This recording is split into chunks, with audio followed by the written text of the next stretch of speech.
శ్రీగురుభ్యో నమః. శ్రీరామః శరణం సమస్తజగతాం రామం వినా సద్గతి రామేణ ప్రతిహన్యతే కలిమలం రామాయ కార్యం నమః రామాయ కార్యం నమః. శ్రీరామ జయ రామ జయ జయ రామ.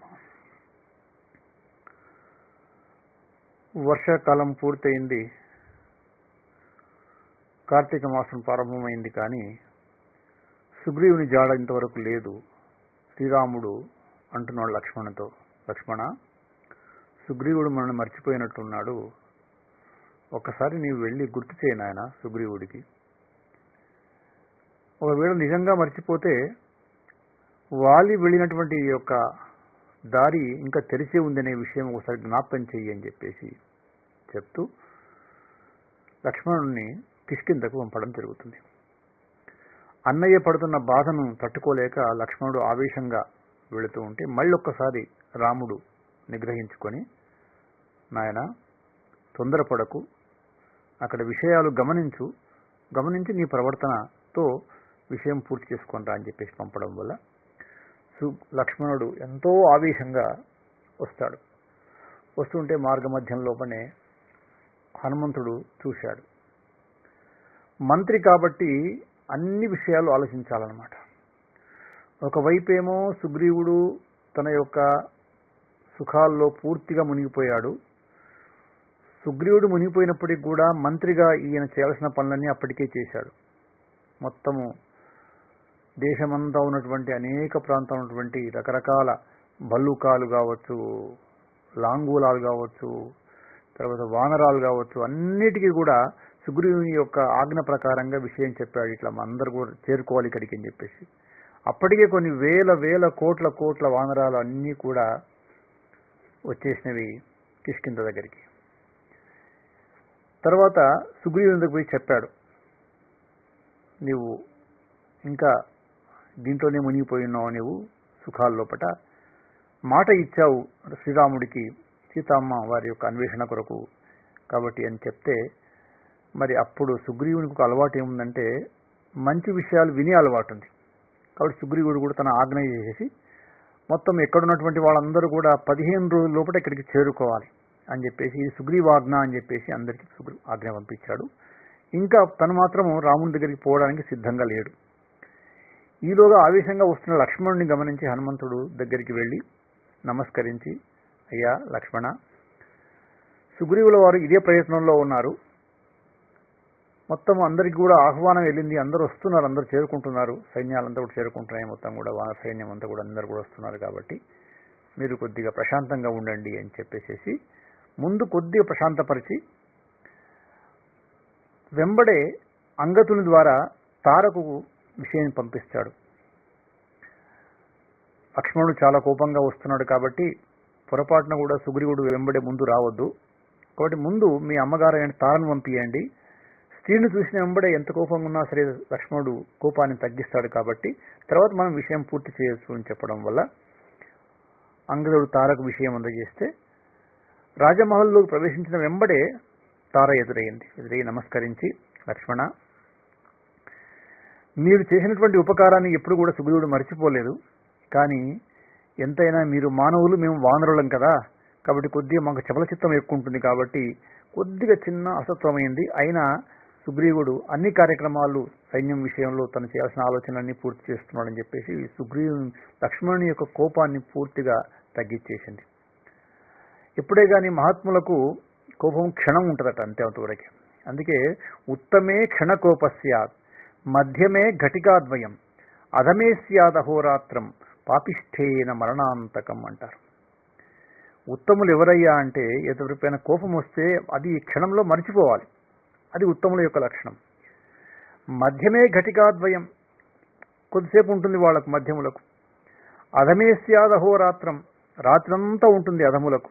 పాపిష్ఠేన మరణాంతకం, పాపిష్ఠులకు తమ జీవితాంతం అంతా కోపం ఉంటుందట. కాబట్టి మనిషి ఈ 4 యొక్క ఈ భాగాల లోపల 4 నుంచి 3కు రావాలి, 3 నుంచి 2కు రావాలి, 2 నుంచి వచ్చి 1 పైన నిలబడాలి. నిలబడితే అప్పుడు ఉత్తములు అనిపించుకుంటారు. కాబట్టి లక్ష్మణుడు లక్షణ గుణ సంపన్నుడు కాబట్టి అటువంటి లక్ష్మణుడు వెంబడే కోపాన్ని తగ్గించుకొని ఉన్న సమయంలో సుగ్రీవుడు వచ్చేసేసి తన యొక్క అలసత్వాన్ని క్షమించమని వేడుకొని మొత్తం సైన్యం అంతా తీసుకొని రాముని యొక్క దర్శనానికి అందరూ వెళతారు. సైన్యం చూసి రాముడు చాలా సంతోషపడతాడు. సంతోషపడి సుగ్రీవుడు చేసిన పని ఏంటంటే మొత్తము 4 భాగాలు సైన్యాన్ని 4 భాగాలు చేసి 4 దిక్కుల ఇటు తూర్పు, ఇటు దక్షిణ, ఇటు పశ్చిమ, ఇటు ఉత్తర ఈ విధంగా 4 దిక్కుల్లో కొంతమంది నాయకులను నియమించి ఆ యొక్క సైన్య విభాగాన్ని చేసి వాళ్ళకి చెప్పాడు, మీరందరూ కూడా 1 నెల రోజుల లోపల మీకు ఇచ్చినటువంటి స్థలాల లోపల అడుగడుగున ప్రతి భాగంలో అడవి కావచ్చు, పట్టణం కావచ్చు, ఎక్కడైనా కావచ్చు, ప్రతి భాగాన్ని బాగా గాలించి అమ్మవారి జాడను తీసుకొని రావాలి మీరు అని చెప్పేసి, నెల రోజుల లోపల రాకపోతే మాత్రము మీకు శిరచ్ఛేదనం ఉంటుందని చెప్పేసి దీన్నే సుగ్రీవాజ్ఞ అంటారు. కాబట్టి ఆ విధంగా చెప్పేసి అందరినీ పంపించాడు. కానీ దాంట్లో దక్షిణ దిక్కుకు మాత్రము నాయకత్వం అంతా కూడా అంగదునికి ఇచ్చాడు. అంగదుని వెంబడి ప్రధానమైన వాళ్ళు ఉన్నారు. దాంట్లో ముఖ్యమైన వ్యక్తులు జాంబవంతుడు ఉన్నాడు, నీలుడు ఉన్నాడు, మన హనుమయ్య ఉన్నాడు. ఎప్పుడైతే ఈ విధంగా ఈ దక్షిణ దిక్కున్నటువంటి ఈ జట్టు బయలుదేరబోతున్నదో హనుమయ్య అన్నాడు రామునితో, రామచంద్ర, అమ్మవారిని నేను ఎట్లా గుర్తిస్తాను మీరు చెప్పిన రకరకాల లక్షణాల వల్ల, కానీ అమ్మవారు నన్ను అనుమానించకుండా ఉండాలి అంటే ఏదైనా ఆధారం చూపించాలి, కాబట్టి ఏదైనా ఒక గుర్తు ఇవ్వండి అని చెప్తే అప్పుడు హనుమయ్య తన యొక్క ఉంగరాన్ని ఇచ్చాడట. ఆ ఉంగరాన్ని భద్రపరచుకొని ఉత్సాహంతో దక్షిణం దిక్కున్నటువంటి ఈ అంగదుని యొక్క సారథ్యంలో వీళ్ళందరూ బయలుదేరారు. వీళ్ళందరూ బయలుదేరి వెళుతూ వెళుతూ వెళుతూ వెళుతూ ఉన్నప్పుడు అక్కడ సుగ్రీవుడు రామునితో పాటు ఉన్నప్పుడు రాముడు అడిగాడు, సుగ్రీవా, నీకు ఇంత భౌగోళికమైనటువంటి జ్ఞానం ఎక్కడొచ్చింది? ఎక్కడ చూసినా ఎక్కడ ఏముంటాయి, ఇవి ఏంటి, అడవులేంటి, పట్టణాలేంటి, వాటి గురించి వివరంగా చెప్తున్నావు, ఇది ఎట్లా సాధ్యమైంది నీకు అని చెప్పేసి. సుగ్రీవుడు అన్నాడు, రామచంద్ర ఏమని చెప్పాలి, మా అన్నయ్యకు నా మీద కోపం వచ్చినప్పుడు నన్ను తరిమి కొడుతూ ఉంటే నేను ఇది అదని కాకుండా భూగోళం అంతా తిరిగి వచ్చాను నేను. కాబట్టి అన్నీ నాకు పరిచయమైనవి. చివరికి నాకేందంటే ఓహో మా అన్నయ్య ఇక్కడికి రాడు కదా మాతంగ మహాముని ఆశ్రమం వైపు అని చెప్పేసి హనుమంతుడు చెప్పడం వల్ల, అంటే హనుమంతుడు ఉంటే భయాలు ఉండవు, హనుమంతుడు ఉంటే పోయే ప్రాణం కూడా దక్కుతుంది. హనుమంతుడు అంటే సాక్షాత్తు వాయుపుత్రుడు. వాయు ఉంటేనే అది శివం, వాయు పోతే అది శవం. కాబట్టి ఆ హనుమంతుని నిరంతరం మనసులో స్మరించుకుంటే అలాంటి వాళ్ళకి ఎలాంటి ఇబ్బందులు లేవని చెప్పడం కొరకు ఇది మనం జాగ్రత్తగా గమనిస్తాం దీంట్లో కూడా.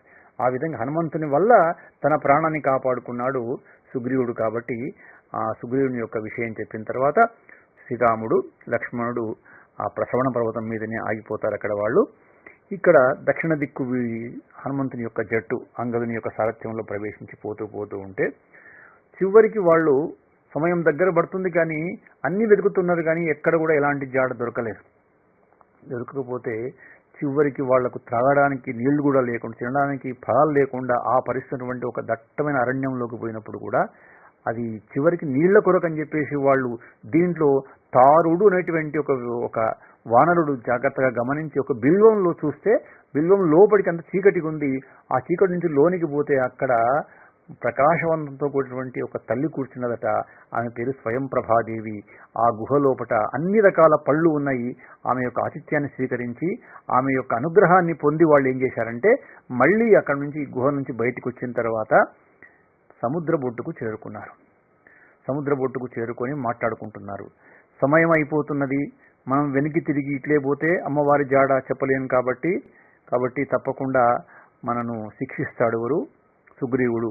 కాబట్టి అక్కడికి పోయి శిక్ష పడే బదులు ఇక్కడనే మనము మన ప్రాణత్యాగం చేసుకుందామని చెప్పేసి వానరాలు అంగదుడు వీళ్ళందరూ మాట్లాడుకుంటుంటే ఇక్కడ హనుమయ్య చేసిన పని ఏంటంటే చతురోపాయాలు వాడాడు. ఇక్కడ చతురోపాయాలు చతురంగా వాడాడు. చతురోపాయాలు అంటే 4 ఉపాయాలు అన్నమాట. ఏదైనా పని సాధించడానికి మన పెద్దవాళ్ళు 4 ఉపాయాలు చెప్తుంటారు. అవి సామ, దాన, భేద, దండోపాయాలు. ఈ 4 ఉపాయాలను ఉపయోగించి వాళ్ళ మధ్యలో వాళ్లకు సమస్యలు రాకుండా చేస్తూ అంగదుని కూడా నిగ్రహించి అంగదుని మనసులో కూడా మంచి ఆలోచన ప్రవేశపెట్టి అందరూ నిర్ణయం ఏం చేసుకుంటున్నారంటే మాట్లాడుకుంటున్నారు. అయ్యో మనకు సమయం అయిపోతున్నది. పాపం దశరథ మహారాజు, ఆయనకు 3 భార్యలు, ఆయనకు 4 కొడుకులు, దాంట్లోపట పెద్ద ఆయన శ్రీరాముడు, తండ్రి మాట మీద ఆయన ఈ విధంగా 14 సంవత్సరాలు అరణ్యవాసానికి వచ్చినప్పుడు అక్కడ రావణాసురుడు అనేటువంటి వాడు సీతమ్మను ఎత్తుకొని పోతే అప్పుడు జటాయువు అనేటువంటి పక్షి ఆ విధంగా వచ్చేసి రావణాసురుని పైకి యుద్ధానికి పోయిందట. ఆ యుద్ధం లోపల జటాయువు యొక్క రెక్కలు నరికేశాడట. జటాయువు ఆ విధంగా కింద పడిపోతే జటాయువు శ్రీరాముని ఒడిలోపల తన ప్రాణాన్ని కోల్పోయిందట.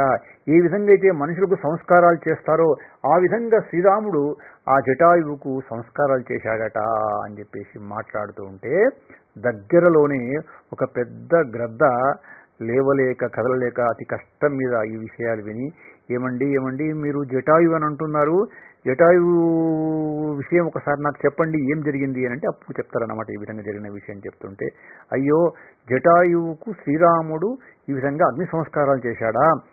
జటాయు ఎవరో కాదండి, నా సోదరుడు. మేమిద్దరం కూడా ఎంతో బలశాలులుగా గర్వంతో మేము ఆ విధంగా ఆకాశంలో పోతూ సూర్యమండలం వరకు పోయినప్పుడు ఆ సూర్యమండలం యొక్క వేడికి తట్టుకోలేక నా తమ్ముడు బాధపడుతూ ఉంటే జటాయువు, నేను నా రెక్కలను అడ్డం పెట్టినట్లయితే నా రెక్కలు పూర్తిగా కాలిపోవడం వల్ల ఇద్దరము 2 వైపులా పడిపోయినాము. నేను ఇక్కడ వింధ్యాపర్వతం మీద పడిపోయాను. అక్కడ నాకు ఒక మహర్షి ఉన్నాడు, నికార్ష మహర్షి అని చెప్పేసి మహర్షి ఉన్నాడు. కాబట్టి ఆ నికార్ష మహర్షి యొక్క ఆధ్వర్యంలో నా ప్రాణాన్ని నిలబెట్టుకున్నాను. కాబట్టి మీకు నికర్ష మహర్షి యొక్క ఆజ్ఞ ఏముందంటే, నీవు రాబోయేటువంటి రోజుల్లో రామకార్యంలో ఏదో రూపంలో నీవు పాల్గొంటే నీ రెక్కలు నీకు వస్తాయని చెప్పారు. కాబట్టి ఇప్పుడు మా తమ్ముడు అదే కార్యంలో పాల్గొన్నాడు, తన జీవితాన్ని రాముని యొక్క పాదాలకు అర్పణ చేశాడు. నేను కూడా నాకు ఒక అలవాటు ఏముందంటే, గ్రద్దలకు దూరపు వస్తువులు దగ్గర మంచి కనబడతాయి కాబట్టి నా చూపుతో నేను చూస్తానని చెప్పేసి చూసి, అగో అక్కడ లంకానగరం ఉంది, లంకానగరం లోపల సీతమ్మ వారు అక్కడ ఉన్నారు అని చెప్పేసి జాడను ఈ యొక్క దాని పేరు సంపాతి, జటాయు అన్న పేరు సంపాతి అనేటువంటి గ్రద్ద చెప్పడం వల్ల ఎప్పుడు ఆ విధంగా చెప్పిందో లేదో దానికి రెక్కలు రావడము, అక్కడ నుంచి అది సంతోషంగా ఆకాశంలో వెళ్ళిపోయిందనమాట. అంటే రామకార్యంలో పాల్గొంటే పోయినటువంటి రెక్కలు కూడా తిరిగి వస్తాయి, పోయే ప్రాణాలు కూడా నిలబడతాయని చెప్పడం కొరకు ఈ సంఘటన మనం స్మరించుకోవాలి. సరే, ఇప్పుడు విషయం తెలిసింది, కానీ అది దూరం ఎంత ఉంది? మధ్యలో 100 యోజనాల దూరం ఉందన్నమాట. ఈ 100 యోజనాల దూరం దాటాలి అంటే ఎవరు దాటాలి? ఒక్కొక్క వానరం ఒక్కొక్క విషయం చెప్తున్నది. నేను ఇంతవరకే దాటగలను, 50 దాటగలను ఒకరు, 60 దాటగలను ఒకరు అని చెప్పేసి. చివరికి జాంబవంతుడు అన్నాడు, నేను 1000 రాగలను, కానీ ఇప్పుడు ముసలివాడిని అయిపోయాను కాబట్టి ఇప్పుడు నా వాడి నుంచి కాదని చెప్పేసి. అంగదుడు అన్నాడు, నేను వెళ్ళి వస్తాను అని చెప్పాడు అంగదుడు అన్నమాట. అప్పుడు జాంబవంతుడు అంటున్నాడు, నువ్వు యువరాజు నాయన, నీవు వెళ్ళడానికి వీలు లేదు, ఇదంతా కార్యం చేయడానికి ఒక మహానుభావుడు ఉన్నాడు అని చెప్పేసి అందరు కూడా ఆయన దగ్గరికి పోయింది. ఆయన అక్కడ దూరాన కూర్చున్నాడు. ఎట్లా కూర్చున్నాడంటే నిరంతరము 2 అక్షరాలు లోపల నడుస్తున్నాయి అప్పటికే, రామ రామ రామ రామ రామ అని చెప్పేసి. సర్వం శ్రీకృష్ణార్పణమస్తు.